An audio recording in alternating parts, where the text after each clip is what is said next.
Hey, welcome to episode 148, allegedly. You know, Tettle sometimes just doesn't update it, but I assume it's 148 of the Titanforge podcast. I think so. It's gotta be. I think it has to be. That's what it says, so we'll go with it. I'm Dratnus. We're almost on 3 years of episodes. Oh my god.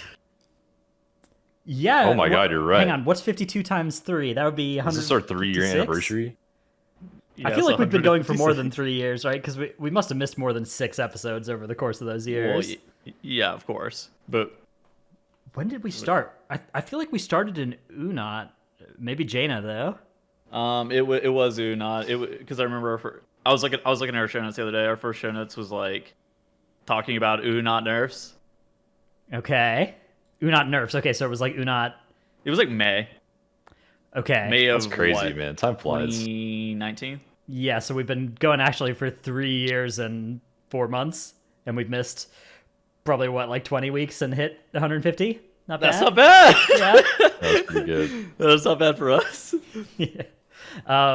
Speaking of things that are not bad, we've got a beta key giveaway again going on. We had one last week. We've got another one going on in our show Discord this week. So do go check that out if you are interested in some beta keys. This week, however, our main topic is going to be Dragonflight Mythic Plus and also Trell's Pugging Adventures, which I'm very excited actually to talk about because we've had a couple of guests on that have done projects like this, but it's really cool that you've actually done it yourself now. I waited way too long, honestly. It was a lot of fun. I've got to do that more often. All right. Before we get too far into it, Okay. for the viewers that are watching live, we'll do a beta key giveaway, so redeem it quick. I'm going to read it out like you're in your library class. 4NRS-QSDV-RBSMK-TW9B-TQWS. All right, good luck. Did you get that? Yeah, did you get that? You know, if you're listening in the pre-recorded version, maybe go try and enter it as well. You might get lucky. Maybe nobody have redeemed it yet. So good luck. Anybody could win it for sure. Literally anybody can redeem this one. All right. Let's talk a little bit about. So one post that's kind of not related to our topic that came out a little bit ago about Dragonflight that we'll just cover before we go into M+ stuff is around professions. So we kind of already knew that there was going to be mythic level gear craftable with professions, but they, on the beta for a while, it wasn't actually implemented yet. So they've clarified here, as you suspected or hoped, this is a bit of item level shifting across the board. This particular change is going in earlier than others. In the end, the epic crafted gear item level will not be changing relative to other gear. Quality 4 mythic upgraded profession gear will be equivalent to the early bosses, and quality 5 will be 3 item levels above that, which would be the mid bosses in the raid. So you can get, I guess the equivalents right now would be 301 and 304 from quality 4 and quality 5 respectively from these crafted pieces, and then 307 and 311 are the ones that only drop from the later half of the raid and not from other sources. But those numbers, obviously, that's just relative to the current season. So, should be interesting. I think the way that this is working out, most high-end Mythic Raiders are going to have several profession gear pieces on during progression, if I had to guess, because I feel like this is going to be a pretty substantial way to get that power early on. I think that this is actually going to be really good for M+ players just generally, too. I mean, we saw something a couple of weeks ago talking about Mythic, or just like raid eye level curve being a bit different coming into the first season of Dragonflight. I do think that this will help bridge the gap, though, between M+ only players and raiders, just in terms of gear, because in addition to that, you can put it on slot, like you can get crafted gear on slots that you really want, or slots that you don't have from the vault, and so that way you don't have to just like high roll base pieces out of the vault. Obviously, you're still gonna need to like high roll trinkets or whatever. But this is also assuming that the vault's not changing, which I feel like is probably a bad assumption at this point. Yeah, I'm curious to see. I mean, again, we're getting fairly close to when the expansion kind of needs to come out, right? Or the pre-patch and everything. These systems sort of need to be on there soon. We need to do M+ and raid testing soon, which raid testing they have said is going to happen, right? So, yeah. Did you see that the Creation Catalyst got like a refurb? Yeah. There's like a new skin for the Creation Catalyst. It's like Dragonflight themed. Oh, really? Yeah. Uh-oh. There's an implication that the Creation Catalyst is coming back. I actually really like that. That's cool. It was a good system. I thought that they did. There were some complaints about like when people got tier. I think that those were pretty unfounded, honestly, and that the timing on tier was more or less fine. And I think the Creation Catalyst is, by and large, pretty good for players. Yeah. Yeah, I mean, if you can catalyze profession gear, you could presumably get. I guess the item level of the tier doesn't really matter so much, but I mean, if it's on those high stat budget slots again, which it usually is, right? Chest, legs, helmet. Yeah. Yeah? I don't know, gearing, it depends on if they want to do the time gating of the catalyst as late as they did this time, or if they want to bring it forward. I was never that...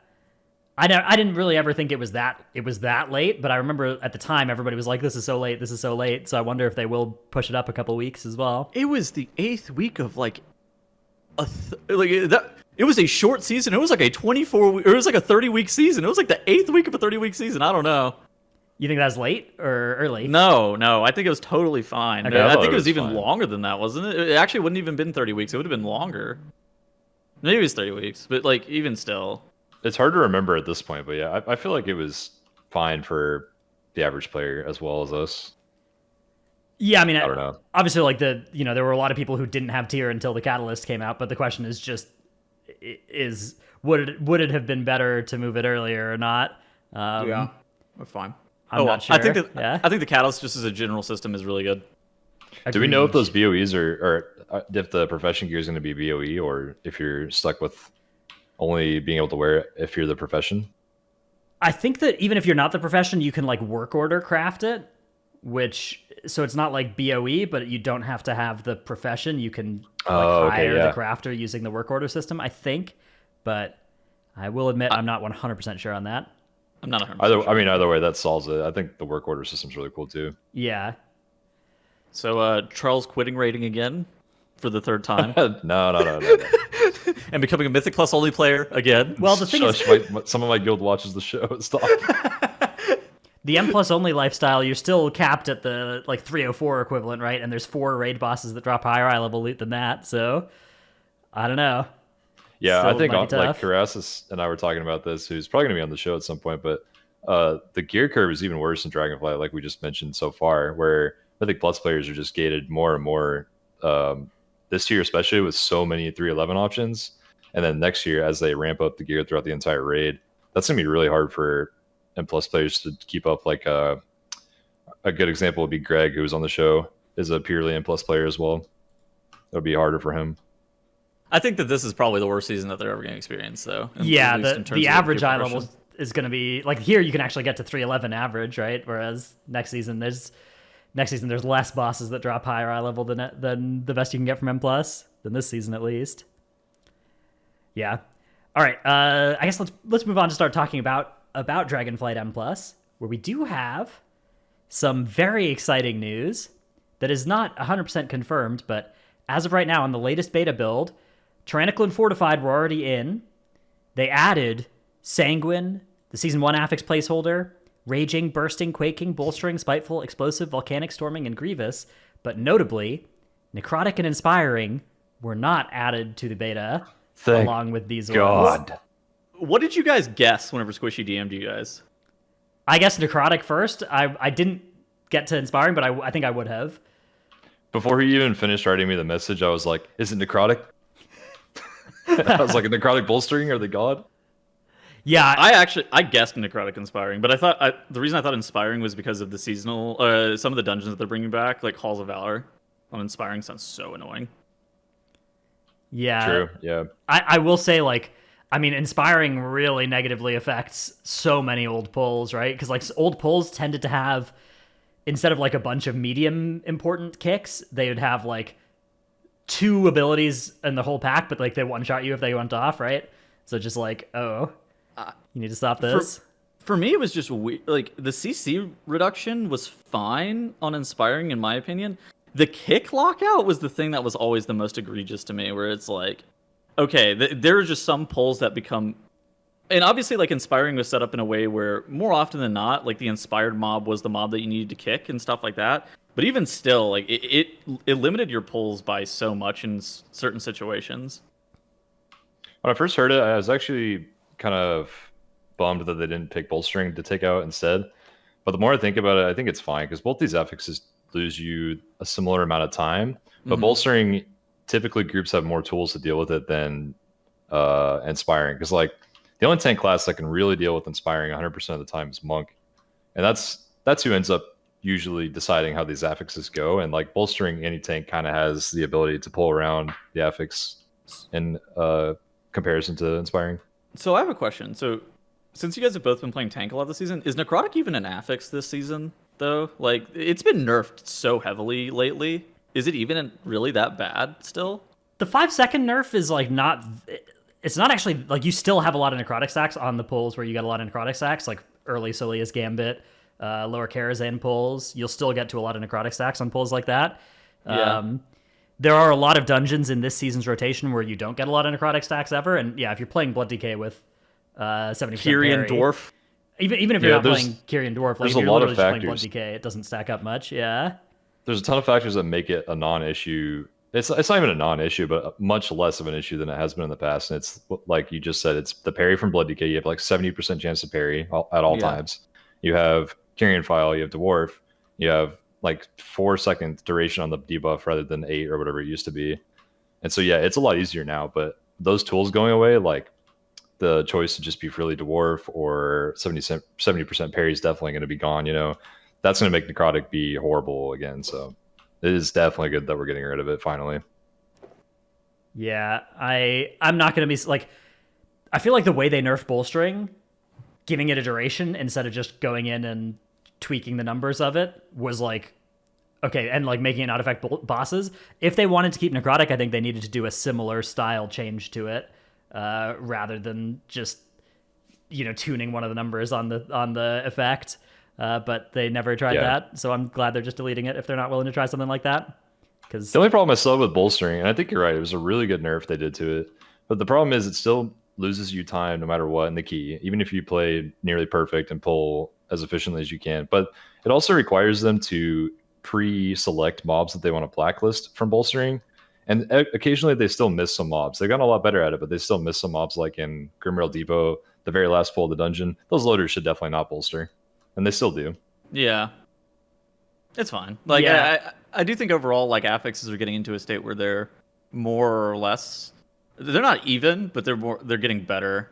I don't know. Yeah, it's just just think, a weird situation. I think for their sake and for their workload, they should make sure that they have future proofing on their affixes so that they don't have to go and blacklist stuff like what mobs bolster or what mobs drop sanguine or... You know, all those things that usually get fixed halfway through a season. Like, I mean, it's just like the one on death affix blacklist, right? Where it's like, okay, the worms and upper Karazhan going into curator room, you know, the loaders at the end of Grimrail Depot, like those just weren't on that list and probably would be if those dungeons were designed today. Yeah, but I do think one pass of that, and that solves bolstering quaking or bolstering sanguine bursting in those dungeons pretty nicely. Spiteful. Funnily enough, I actually do think that we are getting a spot where a lot of affixes are fairly solid. I think bursting is pretty good. I actually think that Grievous is decent. Sanguine has a lot of outplay potential just generally. True, yeah. All those have come a long way, actually. Spiteful, I think, needs a little look at, like, Spiteful, it's such a binary affix, right? Where it's like, it just walks up and hits your person once and they go 100 to 0, like... I don't know. Yeah, that's true. They need to add some kind of like pre-animation to show who they're about to hit when they come up, because right now all you know is that there's one that's spawning like 2 feet from you in melee, and it could be targeting you or it could not be targeting you, and they need to have like a way for people to actually prepare for it, because it literally one shots every season once you get past a certain key level. The outplay potential for melee specifically is like fairly low versus Spiteful, because and then it boxes you off the trash pack and it's like, all right, well, now what?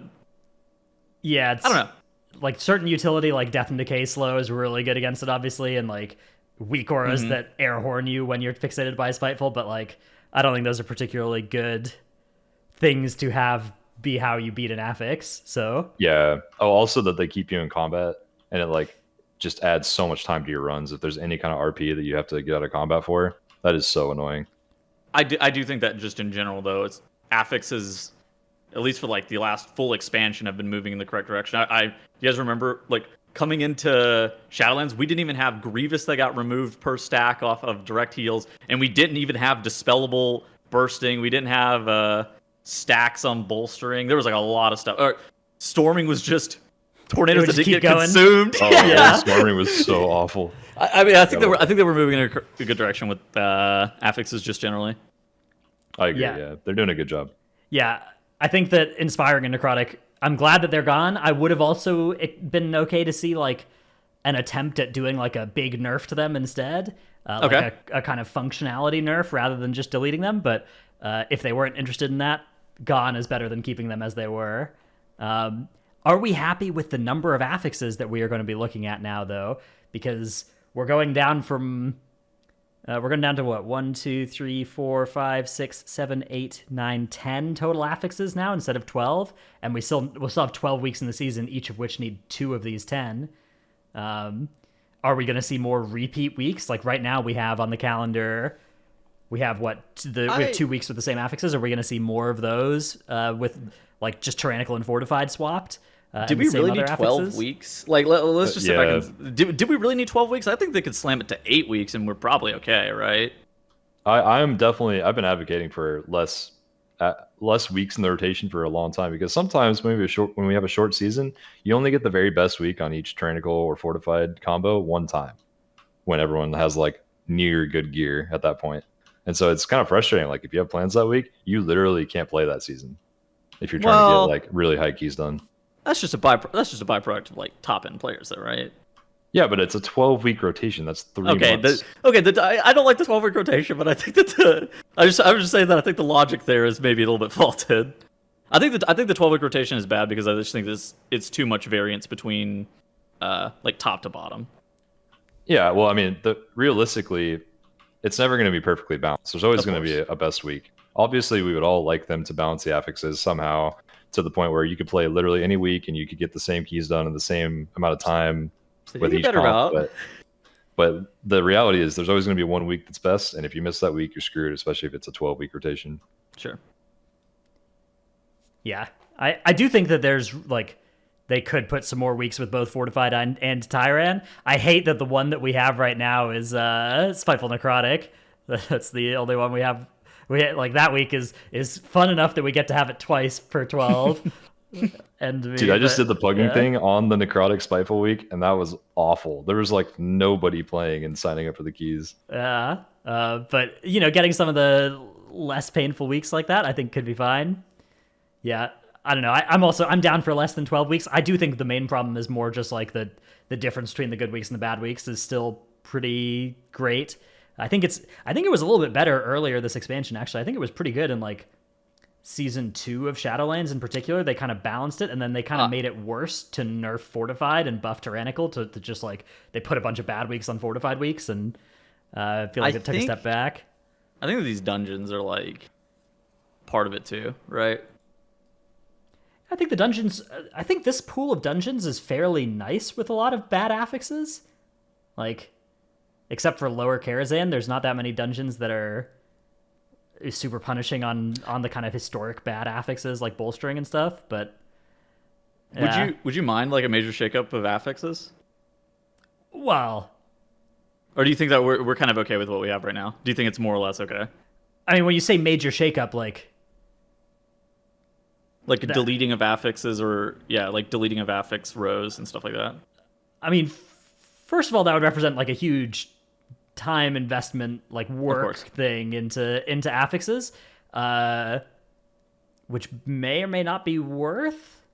I do think though that I would be worried that like we were just talking about how everything has gotten so much better with this set of affixes that they've fixed over the last like 2 years, right? So it's like, all right, we finally fixed the affixes. They're mostly good now. Let's throw them out and get a new set of bad affix. Like Spiteful and Storming, right, were released this expansion, right, and Storming needed to get fixed, and so I assume if they made new affixes, those would need to get a lot of iteration as well. If they were going to actually do that quick, like they did with Storming, I would definitely be down for more new ones. Yeah. I don't think they need to get rid of like affixes like bursting and stuff. I think those are fine. I still think they could drop a whole row of each key. Like, just drop one affix from every key, and it'd be a little bit better overall.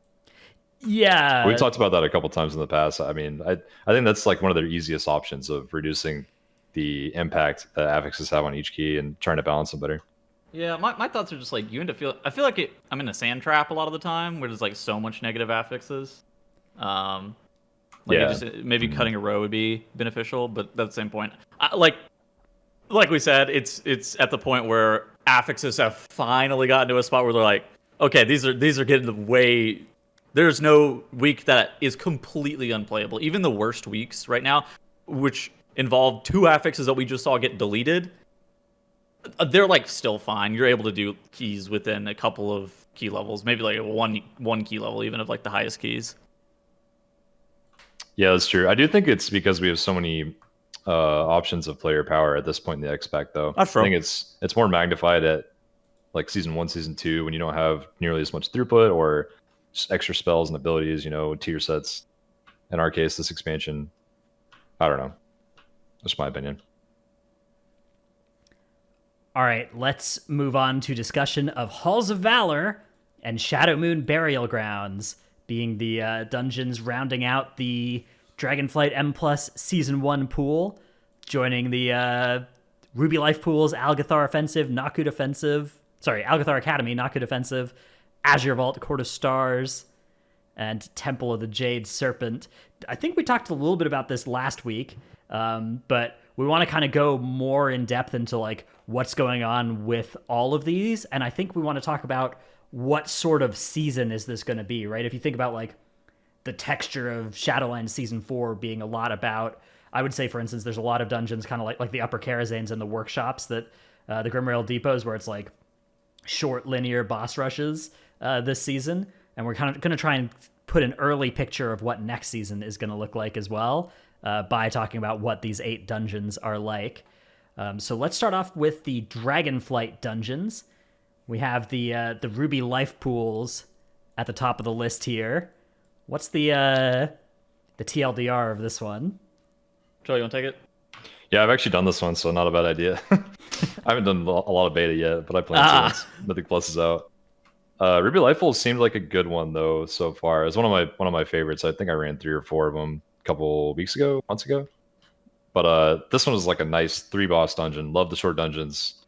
I like the pretty linear trash, but you had options, especially like around the ring, which way to go, or like you can mix up a lieutenant pull and then like a small pull, I think, back and forth, or just go lieutenant, and then boss. I think they added trash between second and third boss, right? Yeah. Yeah, it's like 3 packs of trash, something like that, maybe 4. Tettles, you put 24 minutes probably as the timer you're expecting for this one. 30's too long. 30 is 100% gonna be too long for this dungeon. I mean, they haven't gone under 30 minutes in 2 expansions now, and I think they don't intend to. It seems like they don't want to. Yeah. But who knows? Grimrail could have honestly been like a 26-minute dungeon or something. It probably is fine. I don't know. Probably. I think we're going to see Ruby Life pools launch at 30 minutes. I think that's going to be where this one comes out. I think it'll come down to beta testing as to where it'll land timer-wise. I would not be shocked if it's under 30 by the time beta's over. Yeah, either way, this one will be this will be the Mist Attune Scythe, right? Where it's like, this is your weekly key. We go get our vault done. Okay. So overall, I think we're expecting this one to be a bit of a favorite, I'd say. I like this one. I think it's good. I think it's a good dungeon overall. The trash is not super intrusive or anything. Yeah, the bosses also cool mechanics too. Again, we haven't tested on Mythic difficulty yet, I guess, but on the lower difficulties, at least, the bosses didn't seem like they were going to be too hard either. The last boss, maybe, I could see. The last boss seemed like it was absolutely going to be terrifying for tanks, but that could just be tuning. It was like early alpha when I played it, so I don't want to say too much on it yet. All right, Algathar Academy is the second of the 4 Dragonflight dungeons that we've got here. I'll take this one. So it's a low mob density trash dungeon, but at the beginning of the dungeon, you're able to pick a buff from any of the Dragonflight, and it gives there's 5 of them. You get one. There's like stat ones similar to Shrouded. In addition to that, there's one that like increases your healing taken. I think that that's actually a pretty cool way of implementing it straight into the dungeon. And it's like you're not forced to take any specific one. You're able to pick which one you want. Then beyond that, it's like low mob density. But I think the bosses in Algathar Academy are fairly solid. There's a tree boss that summons a lot of ads. It's like a nice pad fight. There's also a bird boss that you shoot orbs through a hoop, and depending on which hoop you shoot them through, you get a buff. And so if you shoot them through the wind hoop, you get reduction to the pushback, and you get haste. Whereas if you throw them through the fire, I don't know what it's supposed to do. I don't think it's doing anything right now in beta. I'm not 100% sure. But it's you're supposed to get a buff whenever you throw balls through hoops. I think that Algathar Academy, though, is a fairly solid dungeon. It is low mob density generally, and there's some stuff where it's like you have to use like Spires of Ascension platform jumping, but it's I would say a fairly solid dungeon just as a whole. A bit longer than Ruby Life Pools, but not by much. I'm going to expect this somewhere in the 35-minute range, maybe even a little bit shorter than that, something like that. That's good. Another shortish one. Then Noku Defensive is the dragon riding dungeon where you fly around the zone. The problem with this one, from what I could see at least, is that the trash, most of them are archers that you fight in areas without line of sight to line of sight and group them up with. So if you're doing this without Abomination Limb, Gorfine's Grip, or something, I feel like it's a Death Knight angle, or you're in tremendous pain when fighting this trash.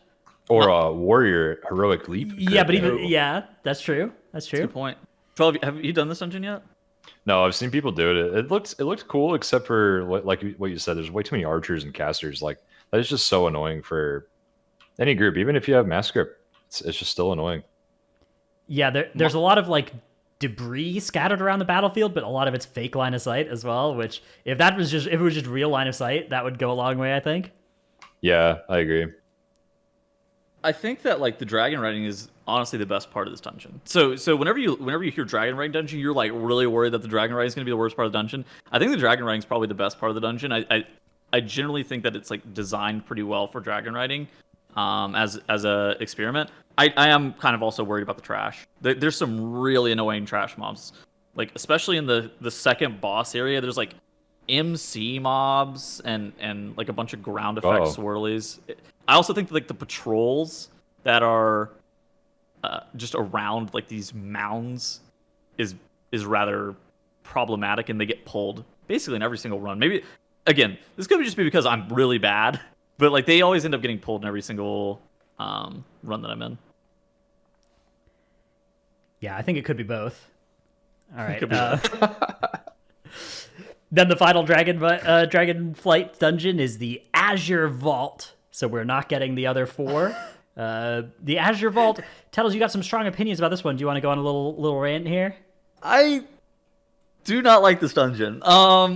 So my general thoughts are like a lot of basically every mob in this dungeon has a ground swirly that they drop. I'm not even being hyperbolic. It maybe half the mobs in the dungeon have a ground swirly. It's something like absurd.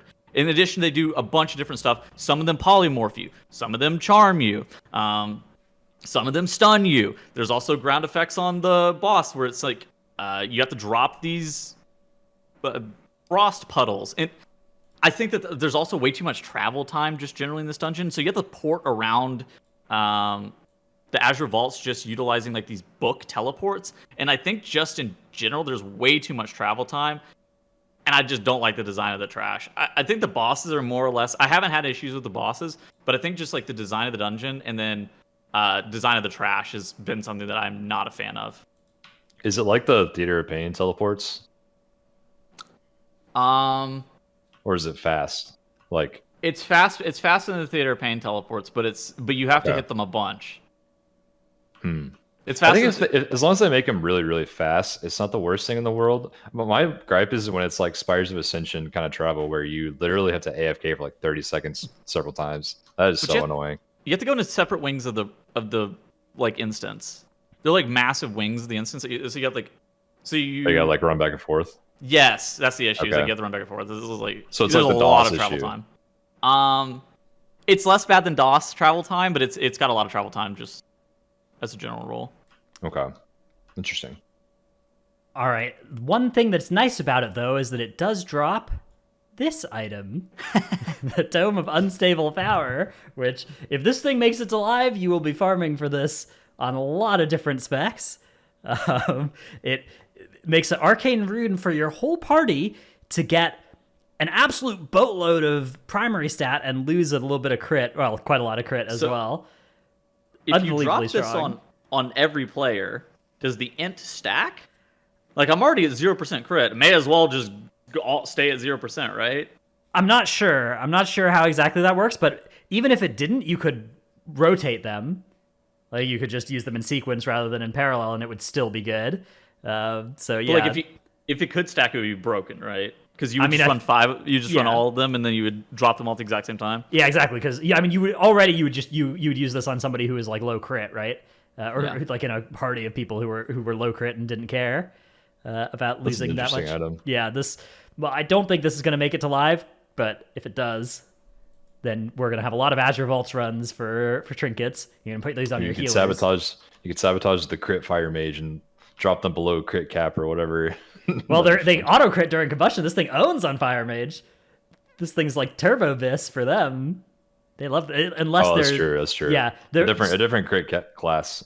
There has been the 100% crit fire mage builds in the past, but I don't think. I don't know if that's a build they can do this expansion. Usually not early expansion, anyways. That would int them though in a funny way. Okay, let's talk a little bit about the returning dungeons that we've got this season to kind of try and figure out how we're looking. So within the 4 Dragonflight dungeons, it's like, I guess we've got a little bit of short ones and a little bit of medium to long ones, and I think, yeah, just generally the Dragonflight dungeons are a bit shorter. Yeah. I think Azure Vaults is the longest one, and I don't even think that's not gonna be over 40-minute dungeon. I don't think. I think it's gonna be like a 39-minute endeavor or something like that. Halls of Valor, on the other hand, is 45 minutes last time it was in Legion. Now, there is room for them to reduce that timer if they wanted to, particularly, they removed trash from the middle of the dungeon during Legion, but I don't think they adjusted the timer. If they wanted to maybe even remove a little bit more trash and then hit the timer again, or hit the timer for the first time and bring it down to 42 or something, I think that could be feasible.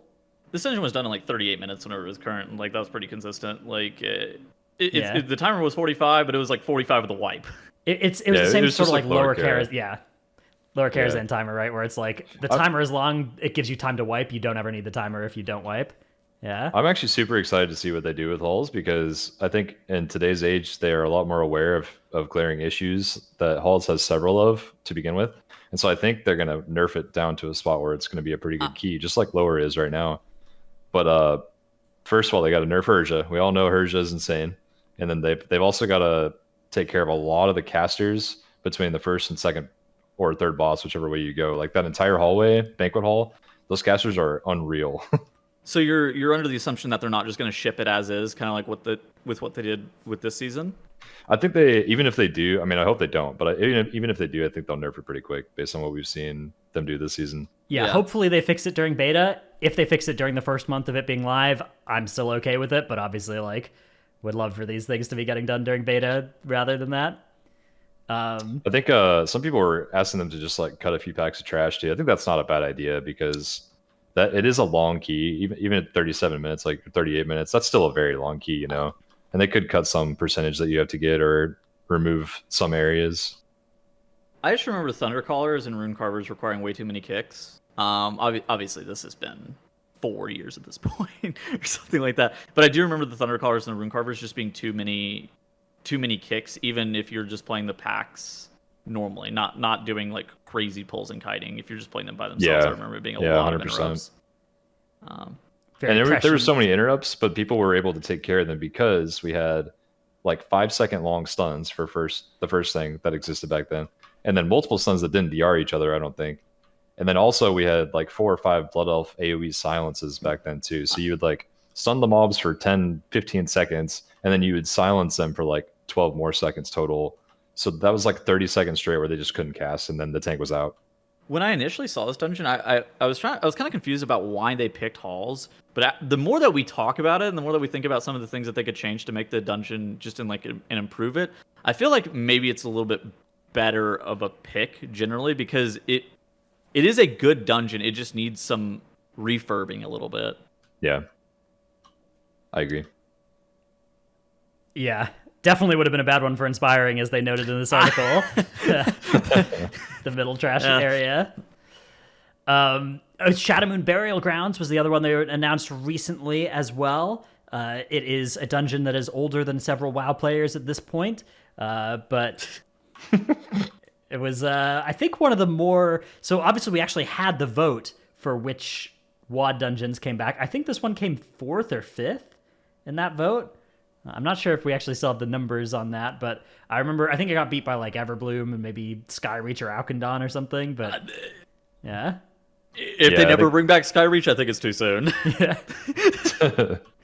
I do think it beat Ubers, but yeah, this dungeon, Wowhead says, dungeon is mostly linear, has some different trash packs, but certain areas, like the spiders, can be combined. There's also that awful trash that you're just always going to skip right at the start, right? The Ellies and the Bone Soldiers, like they were pretty tough back in Warlords whenever this was current. I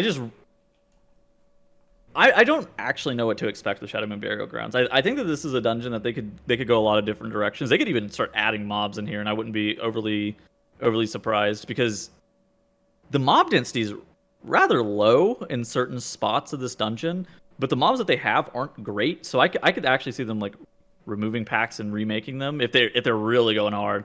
Alternatively, they could just like change how some of the mobs work, and it's probably fine. I think the bosses are like the big upside for Shadow Moon generally, because it's like there's a worm boss that you have to avoid getting sucked into and eaten. I think that. Oh yeah. I think going back I'm remembering leveling through them now. Yeah, there's the Ner'zhul fight at the end, right? That's a banger. I like that one. Yeah. I think going back though and making sure that like any like Usher tier mobs are heavily brought into line aggressively, right? Like they did in Lower Karazhan over the last month. I think would be really good, and I think the start of Shadow and Burial Grounds probably qualifies for that kind of treatment. So yeah, if they do that, I think it'll be pretty exciting. If not, I think we'll be pretty hard locked into like, okay, you always skip these mobs, you always fight these ones.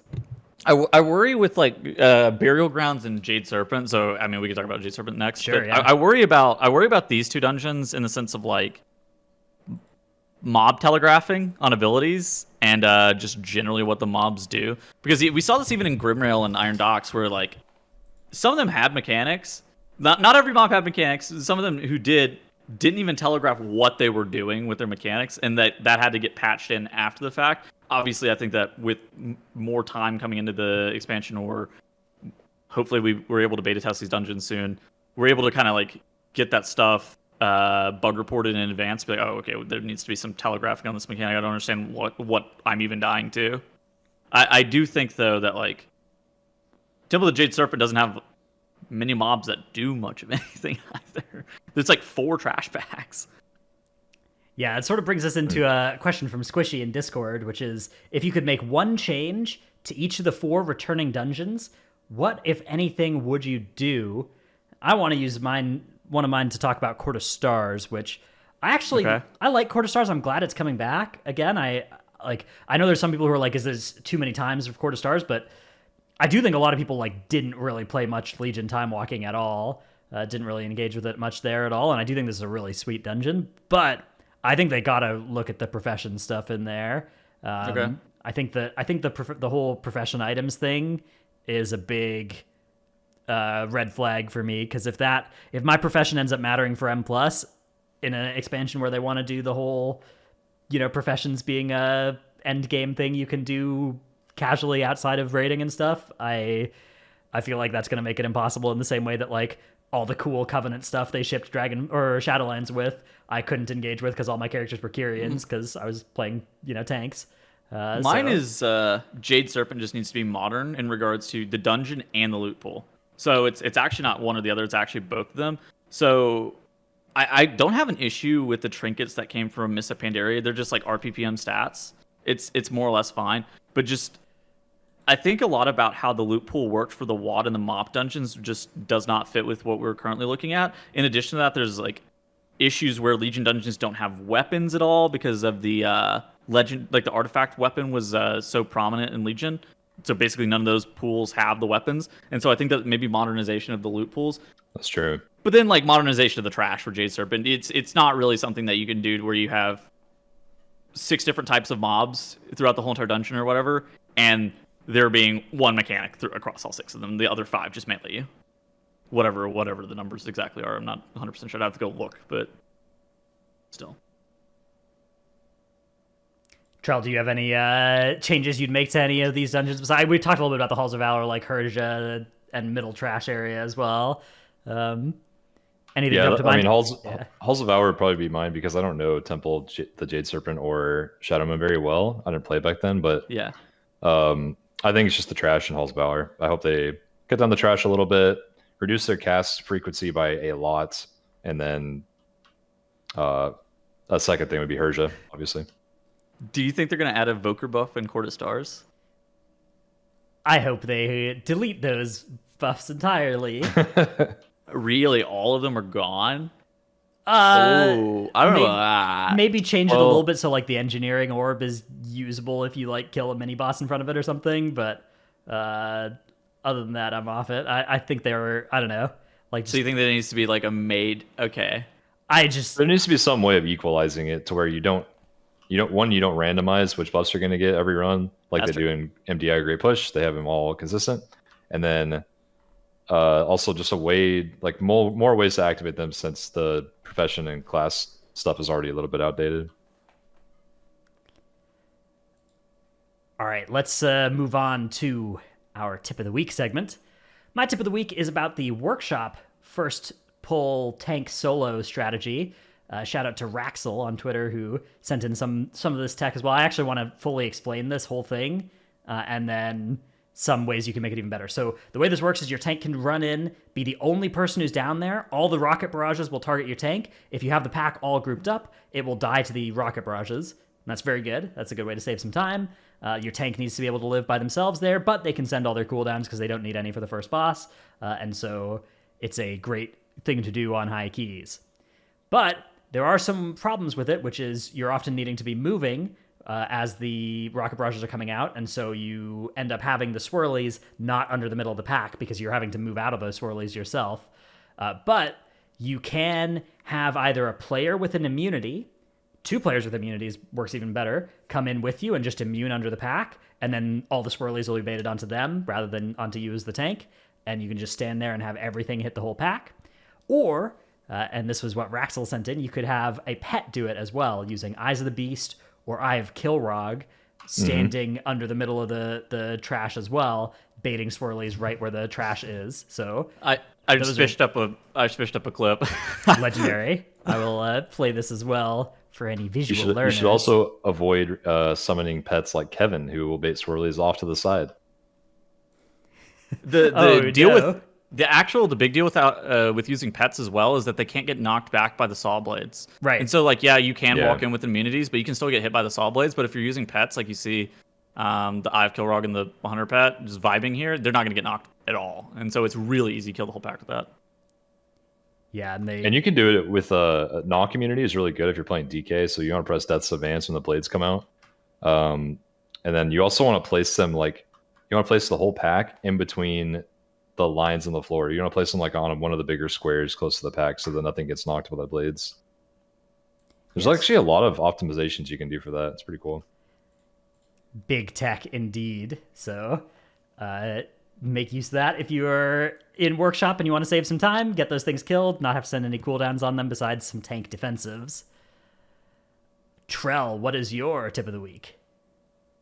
Mine's actually kind of an advanced tip, but it's really, really good for any kind of player in any content or PvE content, I should say. But we have like big wigs and little wigs in DBM that you can emphasize abilities in, but sometimes there are things that aren't in there for a long time or just never make it in there the whole season. Like this season was the Dreadlords. I don't know if they ever made it into big wigs. I haven't checked for a while, but since Great Push was at the beginning of the season, what I did was repurpose a lot of weak auras I had for other abilities and just change the NPC ID and the spell ID or spell name and the weak aura, so that every time these Dreadlords cast like Vampiric Claws or their frontal, whatever it's called, then I would just have a sound play.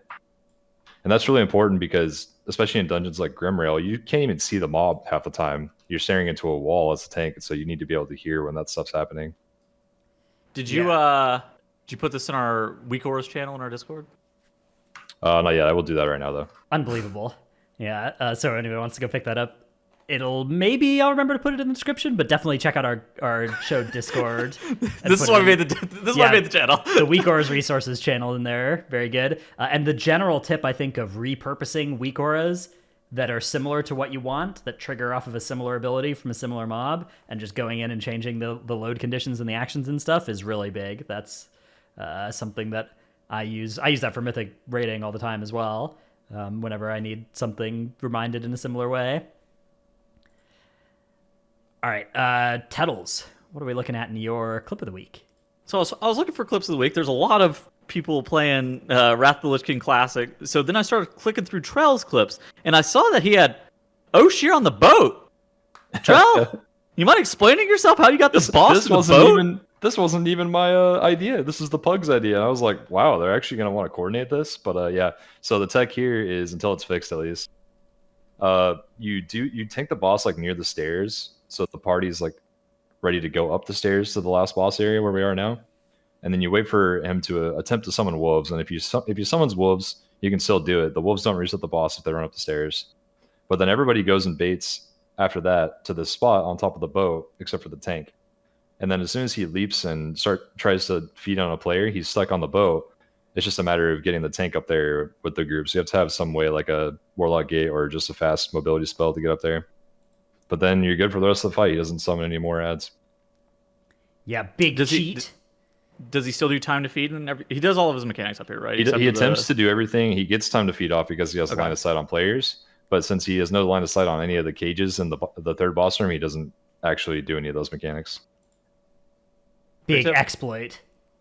Big cheat. I mean, they need to fix that straight up. That one's a pretty big exploit. Yeah. I don't know. My stance on these is like everybody gets away with them at M+, so you should use them if you're pushing keys. And I would love to see a policy change that stopped that from being true. But really, you want to see a policy change if people starting to get banned for exploiting M+? Well, I think like if you're going to turn off boss abilities, I think I'd rather them just fix those, obviously. But sure. I would love to see like a consistent guideline for like what is and isn't going to be allowed, and then it has been consistent. Yeah. Well, it's consistently like that you can just do the exploit, because I guess the main thing there is an entire expansion worth of bugs on the third boss and King's Rest, second boss and King's Rest, where you can just turn off the boss the entire expansion until pre-patch, and they finally fixed it. That one I always thought was fine because you were literally just doing the correct mechanic as quickly as possible, and it happened like it was literally just doing that would break the boss. I don't know, man. I think banning people over this is like a bit. Here's what I'd like to see. I would like to see a consistent rule set between the Great Push and between live keys. I think whenever there's anything that they're like, we don't want teams to be able to use this in our competitive esports thing, those need to be something that you also can't use on live, or that gets fixed within a couple weeks. Which doesn't happen. I think that the TGP should allow just everything, not the other way around. Well. I'm down for stuff to get fixed. Here's the thing: stuff getting fixed is totally fine, and like I just don't think that there should ever be policing of like what you are and aren't allowed to do in M+, especially too, since the only way that you're able to actually police this is if you're streaming it, because then at that point, may as well just turn off my stream. How'd I get Oshir to this boat? yeah, I'm down with that. I don't like the it kind of like we pretend these don't exist in the Great Push and stuff. Okay, and then, that's a different opinion, because like I think at that point then the TGP should just allow. But then, like, if every Iron Docks in TGP, the teams were making Oshir not do any mechanics, like that would look then it would get bad fixed as well. Yeah, I don't know. It can get fixed. It's allowed to get fixed. So I guess we just get back to they should fix Oshir. Oops! I accidentally misdirected my tank at the start of the key, and it stayed on him for the whole key, and then I snapped Plague Borers. Oops. Policing. Okay, that was dumb. Like, obviously, I don't think that anybody is ever going to defend the snapping Plague Borer thing. But like that's an obvious exploit. It's completely different. Yeah, I mean that one. got through, that was allowed, I guess. So. That wasn't a dungeon mechanic is the difference. Yeah. There's a clear difference whenever it's a dungeon mechanic that was unintended versus I'm abusing permanent misdirection. I don't know. I guess my main push is for consistency of rule set. Sure. Consistency of like what sorts of things are allowed and what sorts of things aren't. Okay. Let's talk a little bit about Trell's Pugging Adventures, which your goal was 3,000. Was it the title or was it 3KIO? It was the like title. to get above so the title breakpoint wherever it was. So yeah, once I got close to it, I was like looking every day to see what the title threshold was, and then when I hit the threshold, I stopped. So when I did it, it was 3018. Okay. For North America. I think it was 3050 for EU at the time. And just to clarify, what exactly was this? Like, what were you doing? How did you guarantee it was pugging? Yeah, so I did a Twitter post and kind of asked what people would think was fair, and I got almost all impossible suggestions, like play only non-meta classes, start from scratch, which would have taken me like 5 months. That one's doable, but that would take my entire life to do. So what I kind of settled on a middle ground where I just decided to only play with people that I didn't know already in LFG. So I pretty much tried to use my key as much as I could. And then if I met people and they wanted to use their key, I went with that, and that was fine. And then I also tried to be anonymous, and that was hard. I succeeded for a few days, I think, for the most part. But it got harder and harder as I went because, I was climbing really fast, and I wasn't a blood DK, so I didn't blend in as much.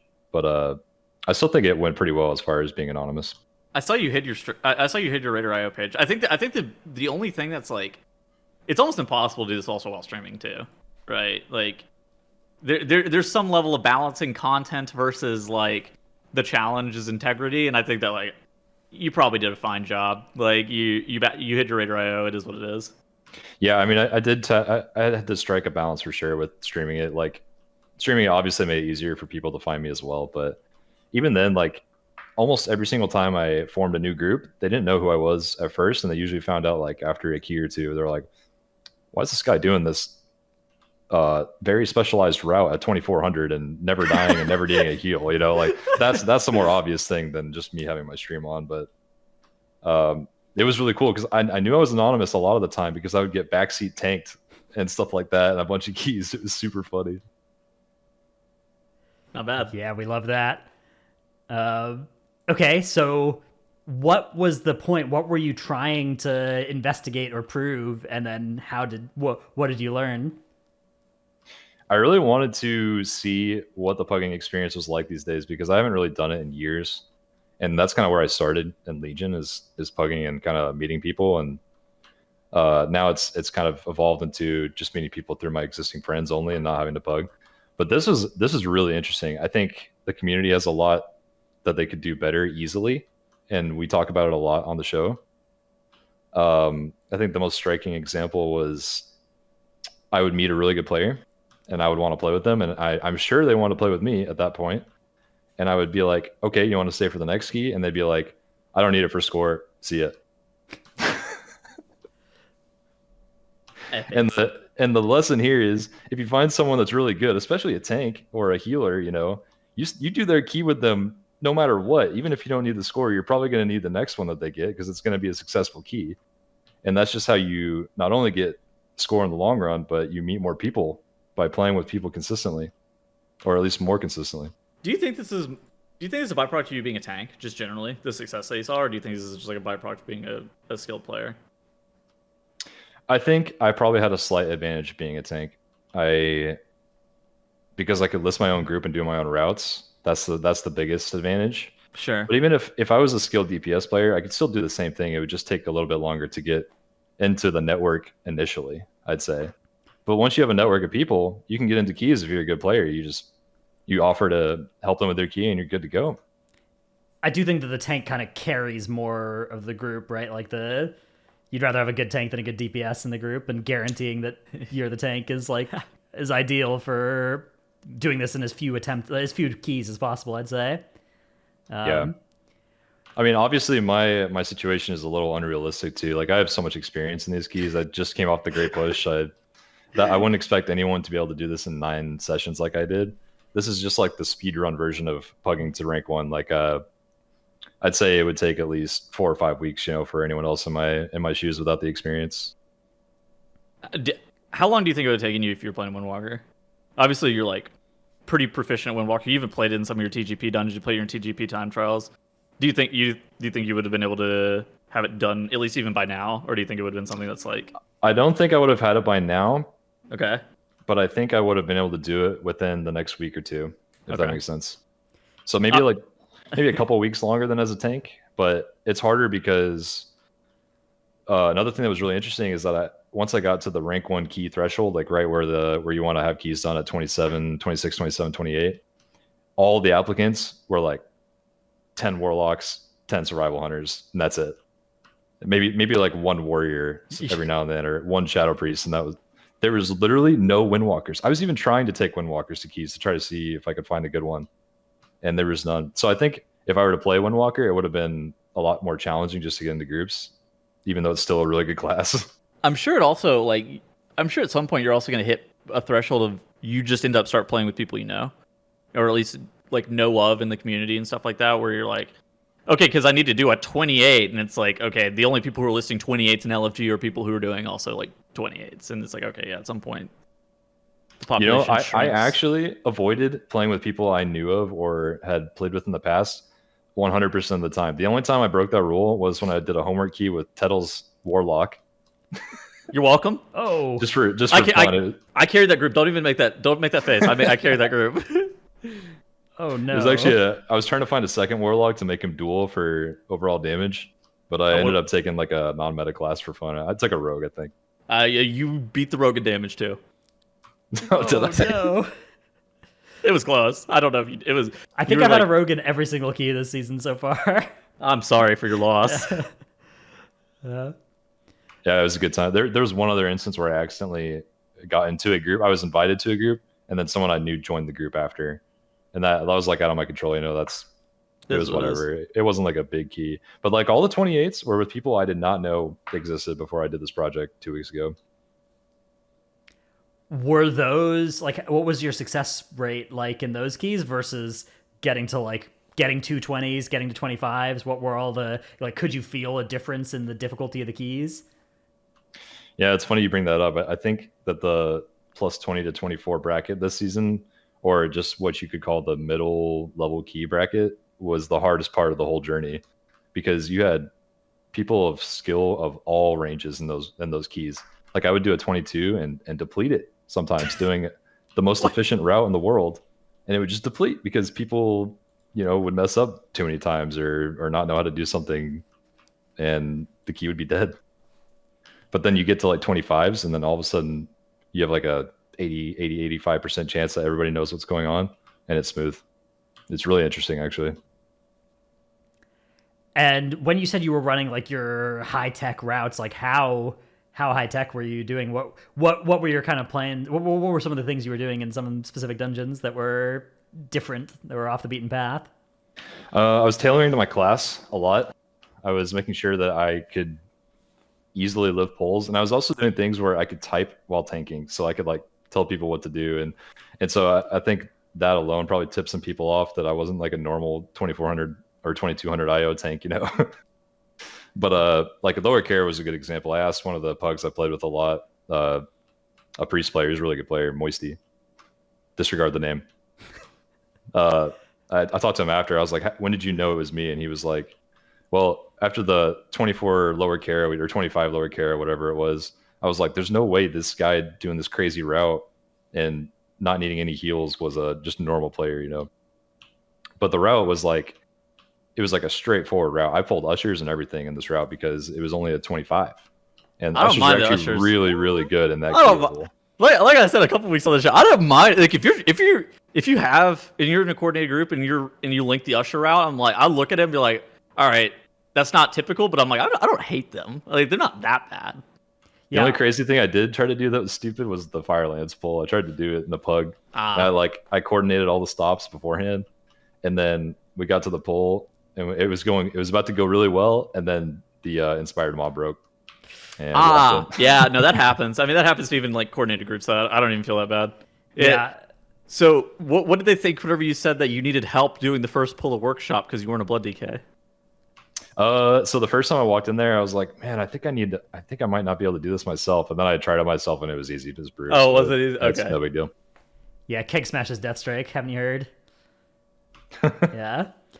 Actually, the only problem was, like I mentioned earlier, when I summoned Kevin, it baited like half the swirlies off to the side. I was like, God damn it.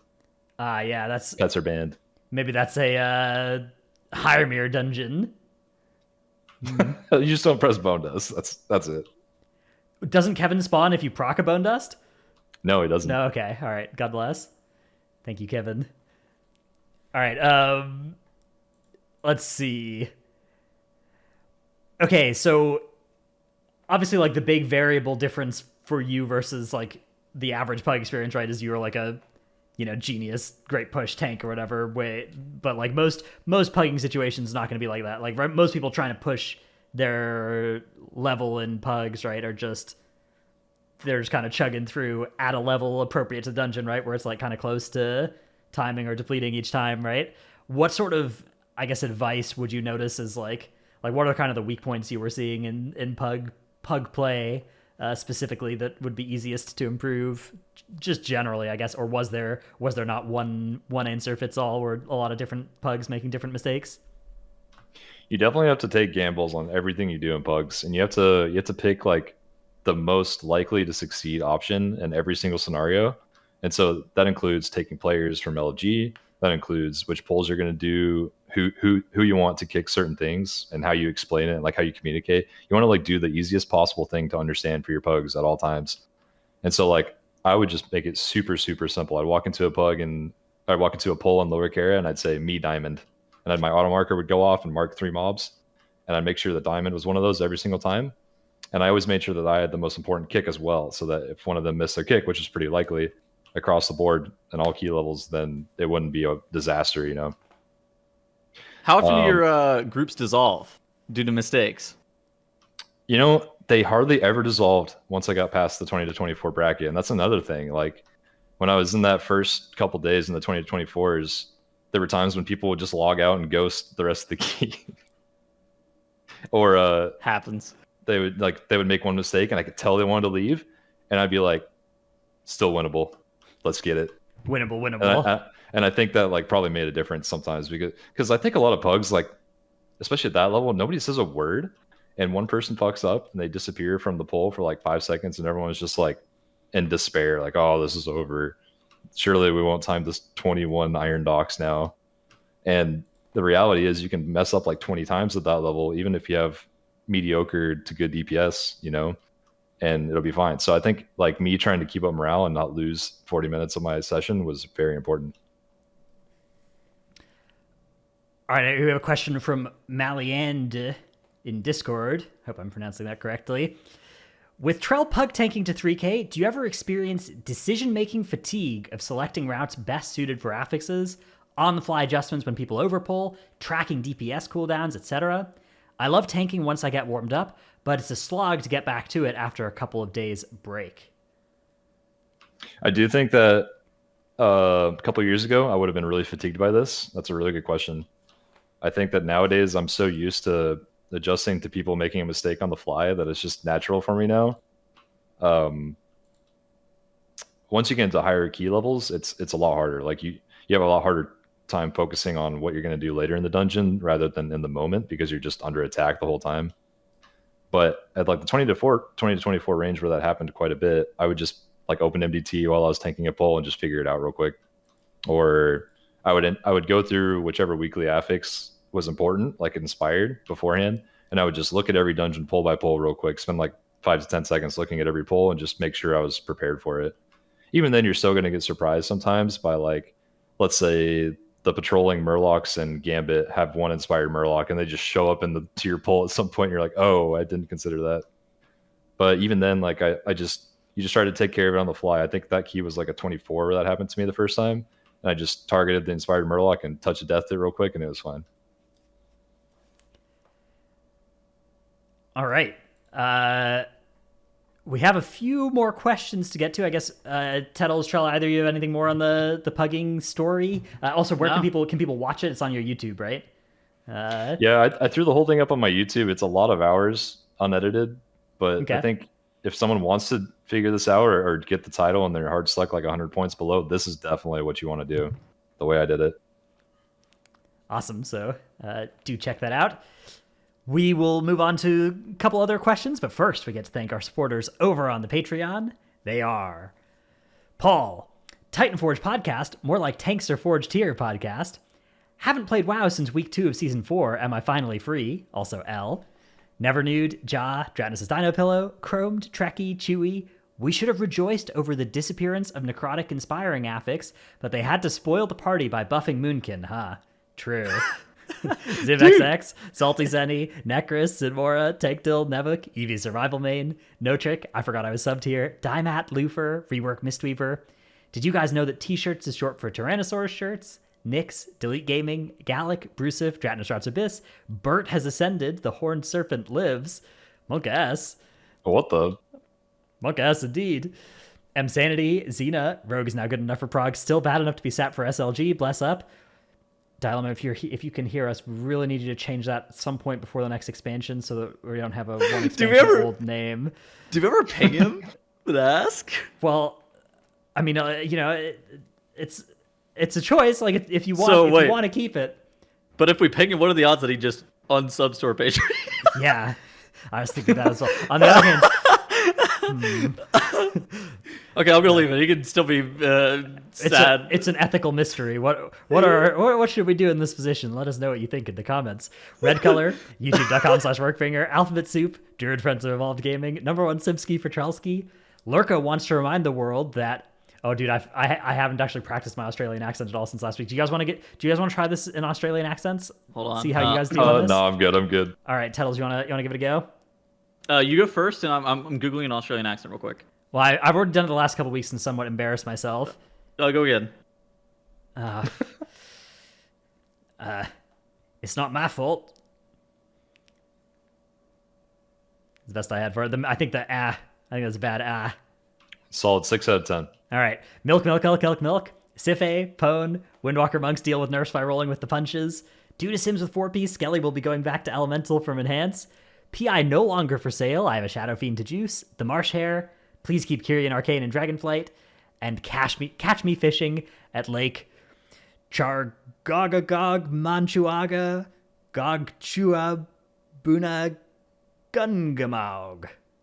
Which Of course. I still haven't looked this up. Let's see if this is a real place. I'll do that now. No, absolutely not. Oh yeah, it's there. It's also known as Webster Lake, but of course I would get offered the opportunity to pronounce that, of course, in near Webster, Massachusetts. Okay. Really? Yeah, So really. yes, okay. Okay. Unbelievable. All right, well, I'm gonna start calling it Webster Lake.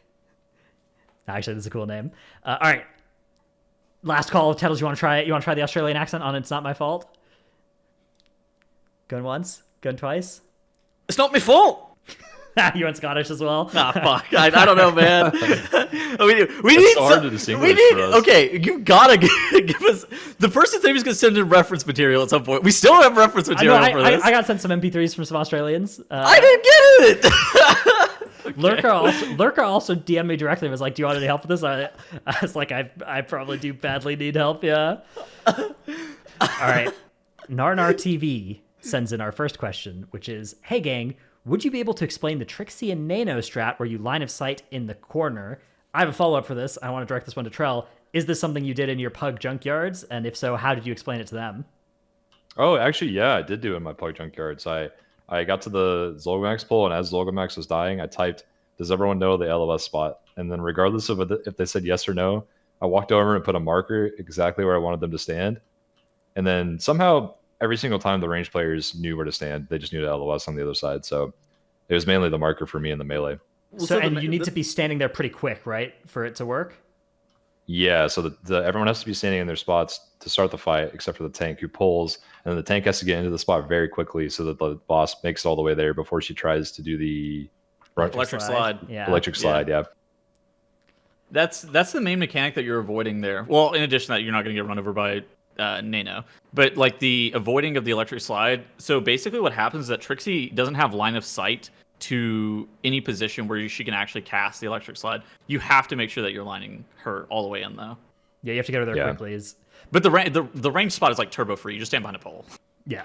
I did skip a lot of junkyard levels though in my play. I managed to get into like I found a group of players, and then we like rolled the junkyard and then did a 25-26. So I did skip like the 22 to 24 bracket of that, where I think you probably don't want to try that strat. You just want to play it as is and aim the frontal away from the group. Our next question comes from Spicy in Discord, who says, when designing specs, one of the constant points that is brought up by top raiders is the damage niche that a spec brings. This can be shown in different styles such as execute, high front-loaded burst damage, constant damage, two-target cleave, or even spread-out AoE. When thinking about what specs to bring to a dungeon or raid, do these niches ever influence what you may bring to a dungeon or raid? Has it ever affected you in a way that makes it so you can do a new strategy? And when do they really shine or are mostly forgettable? I think they're mostly... Okay, this may be a hot take. I think more often than not, in raids specifically, in most guilds, they're mostly forgettable. There are some specs that are going to end up being required for a couple of strategies in particular, but very infrequently is it due to like front-loaded burst damage. More often than not, you just kind of end up... okay, so like on Artificer, it's a great example. You end up putting like a couple of specific classes on the Artificer platforms that have decent front-loaded burst AoE.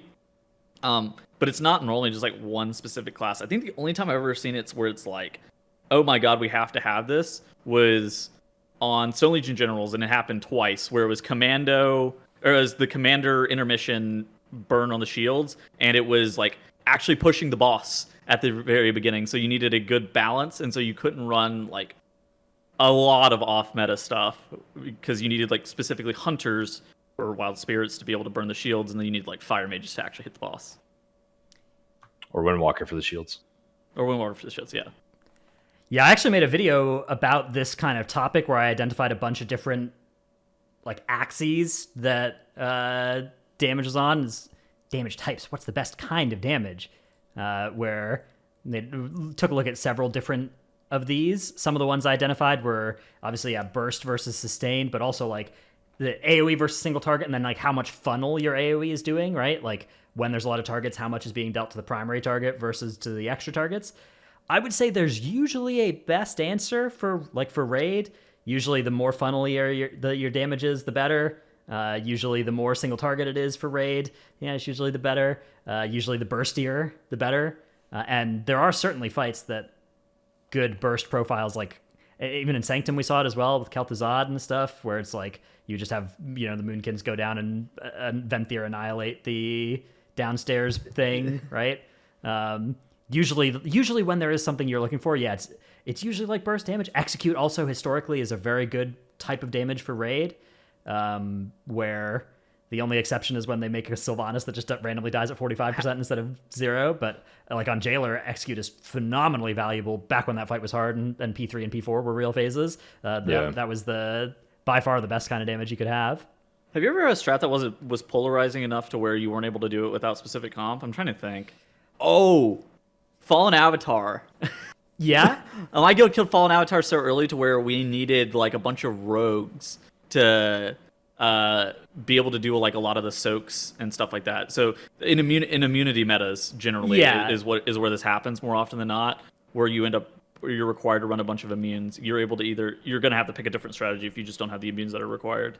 Shadow of Zul was an example of a fight where there was a certain type of damage that was especially good, that you actually did a different strategy if you weren't trying to do rogue funnel, I think, as well. True. But that was less a case of like needing those because it wasn't that hard of a fight, but it was still definitely like the best way to get through it. I love pulling up the old statistics from then. So it happens sometimes. I think in general though it comes down to tuning more than anything else. I don't think that like damage profiles are that polarized. Maybe this could just be a terrible take, but I don't think that damage profiles are generally that polarized to where like strats are undoable without classes. I mean, I do think that like almost all world top 100 kills tend to follow certain comps for those sorts of reasons often. I don't think this tier had too much of it. Like this tier, Jailer damage was just good the whole way through, but Sanctum and Castle Nathri, I'd say absolutely it was like, yeah, Hunters mandatory on Stone Legion Generals, right? Like those kind of like Wild Spirits or Windwalker damage profiles, at least until they nerfed it the second time. And then yeah, KT Sylvanas is also there were cooldown timings that like it wasn't a mistake that all the top 100 kills were pretty biased towards classes that did those things. Even like Moonkin intermission carrying out of P1 of Sylv was like pretty vital, and I don't know when the first kill without 2 Moonkins was, but I don't think it was for a while. So I would say, especially if you're trying to break into like Hall of Fame rating, these things, it's not always just the damage. It's often a combination of the damage and the utility, and it's often a combination of like the damage profile works out well, and they're just doing a lot of damage overall as well, which is also usually really important. For sure.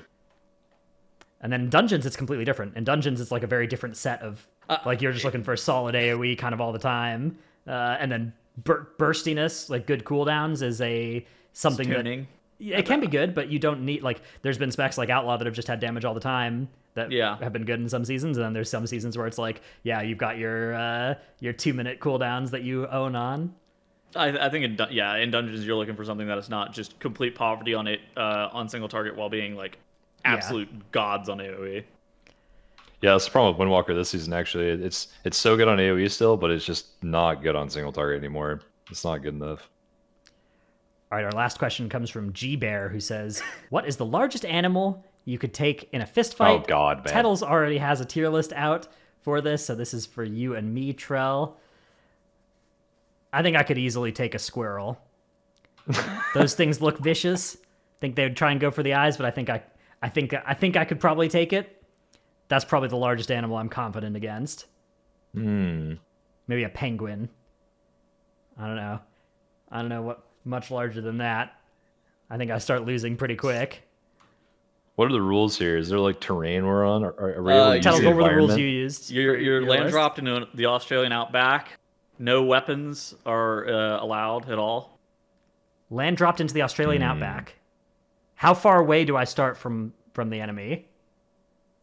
You can say 25 yards, but you're not allowed to run away. The animal's properly motivated to kill you as well. Okay, because I was thinking. You're not allowed to run. Okay. Never mind. Humans like I could outrun and outlive a polar bear in the Australian outback, I think, but I don't think I could take it in a fight.